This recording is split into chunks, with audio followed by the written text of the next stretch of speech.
Papua merupakan tanah yang kaya akan sumber daya alamnya. Nah, mahkota ini juga digunakan sebagai wujud keluhuran dan juga penghormatan baik terhadap leluhur, budaya maupun juga alam dari Papua. Sudah menggunakan hiasan ikat kepala ataupun juga mahkota, nggak lengkap rasanya kalau kita tidak menghias perut dengan kuliner lezatnya. Let's go, kita makan-makan. Gak perlu repot-repot pesan pesawat buat terbang ke pulau paling timur Indonesia cuma demi cobain kuliner khas Papua.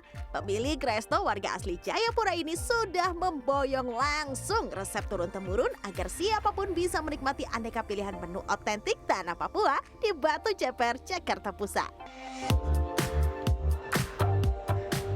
Kali ini tentu saya mau icip kuliner khasnya, papeda dan ikan kuah kuning. Yuhu, semua ikan dipastikan berkualitas dan bahkan ditangkap langsung di Sorong, Papua. Sebelum dimarinasi, ikan kerapu wajib dibersihkan dan dipotong-potong terlebih dahulu. Kuah kuning berisi aneka rempah dimasak hingga mendidih, baru deh ikan dimasukkan perlahan-lahan ke dalam kuah. Tunggu sampai bumbunya meresap sempurna. Kalau masak ikan tuh nggak boleh terlalu banyak diaduk karena nanti malah jadinya hancur gitu ya. Tapi ini udah nunggu selama 5 menit, sudah matang. Ini dia ikan kerapu kuah kuningnya. Wangi rempahnya udah makin bikin penasaran. Yuk kita langsung pindahkan saja. Lauknya sudah siap, yuk mari kita lihat proses pembuatan papeda dari sagu. Sepertinya mudah ya, tinggal dituang air panas mendidih, aduk-aduk hingga mengental, lalu jadi deh.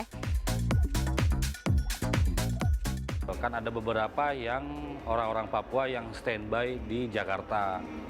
Enggak jauh-jauh, ibaratnya mereka harus pulang kampung ke Papua untuk makanan khasnya. Salah satu juga bahan-bahan kita dengan rempah-rempah tanpa semacam-macamnya kayak MSG atau apapun, kita tidak terlalu banyak memakai. Lebih banyaknya rempah-rempah. Yuk langsung saja kita coba menikmati.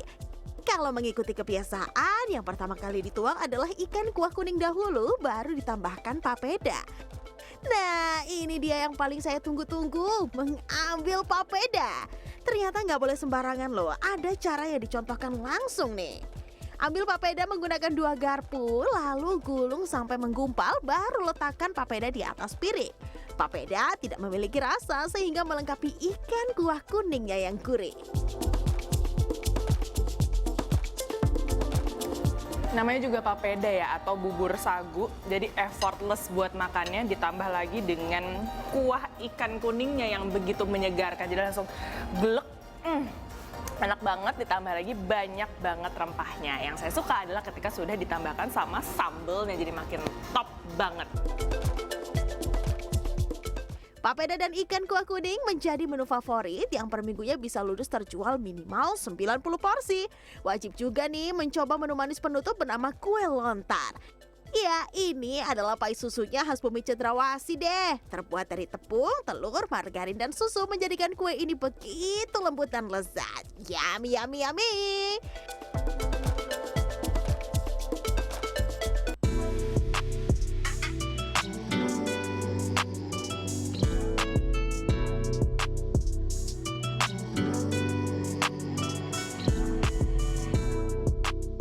Salam Tabea, saya ajak jelajah cita rasa Minahasa di kawasan Bulungan, Jakarta Selatan yuk. Hidangan laut khas Manado, Sulawesi Utara berpadu dengan bumbu rempah otentik yang melimpah. Salah satu menu andalan di sini adalah rahang tuna. Rahang tuna seberat 500 gram yang sudah dibersihkan dan dimarinasi, kemudian digoreng hingga kering. Boleh pilih menu saus rica, woku, atau favorit pelanggan adalah saus tokoru. Santan kuning berisi rempah pilihan seperti kunyit, daun serai, salam, bawang merah, dan putih yang sudah dihaluskan lalu dimasak hingga mengental. Ya, berani bumbu itu biar kita, maksudnya itu berani bumbu, kita kental dalam bumbunya, dalam rasanya juga kita biar tamu itu tidak ada perubahan gitu. Dari segi rasa, dari yang di sini maupun yang di outlet Kelapa Gading. Penyajiannya bisa dipisah, bisa juga ditiang semuanya kayak gini nih. Wangi banget. Langsung aja kita sikat yuk. Saus yang tumpe-tumpe begini ditambah rasanya yang gurih nikmat, bikin kalap deh. Buat pecinta pedas seperti saya nggak perlu khawatir ya, karena ada 3 pilihan sambal. Tentu favoritnya adalah dabu-dabu. Jadi pas deh, langsung aja yuk kita cocol dan pakai nasi hangat. Aduhai. Nggak lengkap kalau mau menikmati kuliner Manado nggak pakai berenebon alias kacang merah. Kalau tadi baru kering, sekarang kita cobain menu berkuahnya yuk. Ada pilihan soto ataupun sop.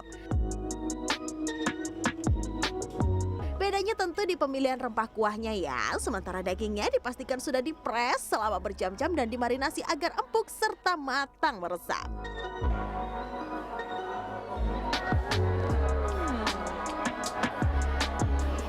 Sotonya ini loh, dagingnya tuh empuk banget.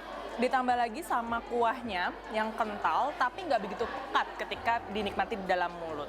Nah, yang saya senang lagi adalah nggak perlu repot pakai nasi karena di soto ini juga sudah ada brenebonnya atau kacang merah yang menjadi primadona dan pasti teman-teman Manado nih udah pasti tahu banget.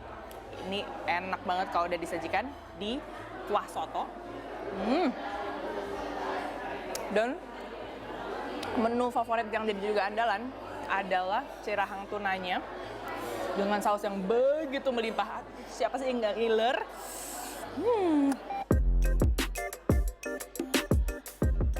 Aduh, kenyang nih. Saatnya menikmati hidangan pencuci mulut. Ada es brenebon. Mantep deh nih. Kacang merahnya nggak cuma cocok jadi bahan makanan beratan asin, tapi juga endul dijadiin dessert pakai es dan coklat begini. Ulala, seger banget. Selanjutnya kuliner khas mana lagi ya yang akan kita coba berikutnya? Clarissa Aradia, Yoga Aris Pratama, Jakarta.